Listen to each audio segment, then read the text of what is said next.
Marc Sapir, thank you all for coming out. Hay personas aquí que hablan y entienden español. Por favor, levanta su mano. Poco escucho mucho, pero entiendo poco. Okay, thank you. I've been practicing primary care medicine in California for 39 years. Not quite as long as Steve, by a year. But I have to get up every morning knowing what we've been saying, that I work within a system that ranks 37th, according to the World Health Organization's outcome composite indicator for health outcomes in the world. That's us, 37th.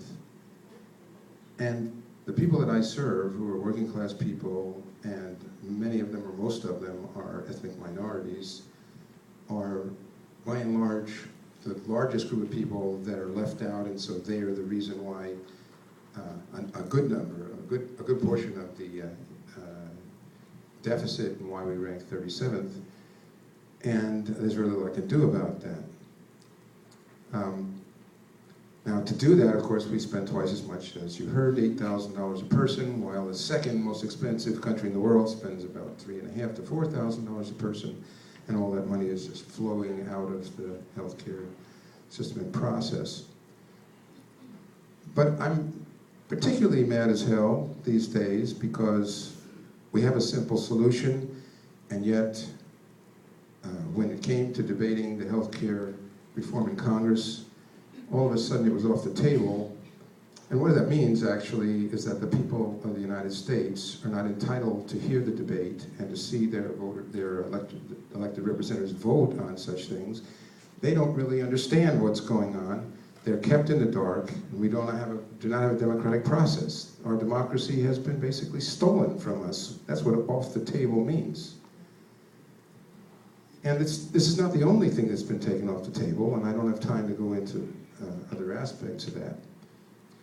You know, as the quote was up there on the screen, Martin Luther King, the greatest civil rights leader this country's ever produced, said before a meeting, the conference, National Conference of the Medical Committee for Human Rights in 1965, of all forms of inequality, injustice in healthcare is the most shocking and inhumane. Of all forms of inequality, this was a civil rights leader saying this. He was making it clear that this is a civil rights issue, it's a human rights issue, and we're all part of that civil rights and human rights movement.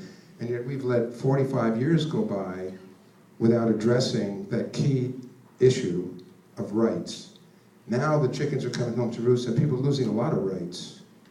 They're the undocumented people who suddenly, people that maybe have lived their whole lives here, being deported to countries they've never even been to, and so forth. Some are families broken up and all that. But they're not the only ones. There's all kinds of rights being taken away.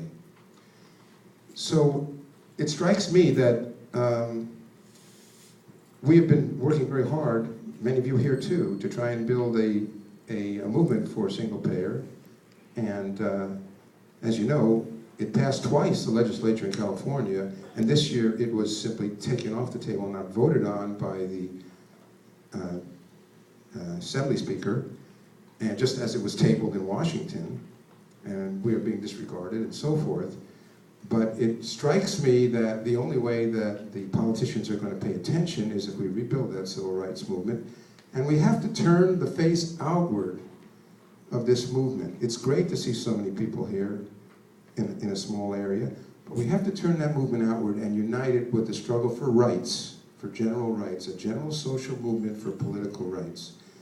And I charge you to do that, because wherever we go, we see audiences that are essentially almost all white.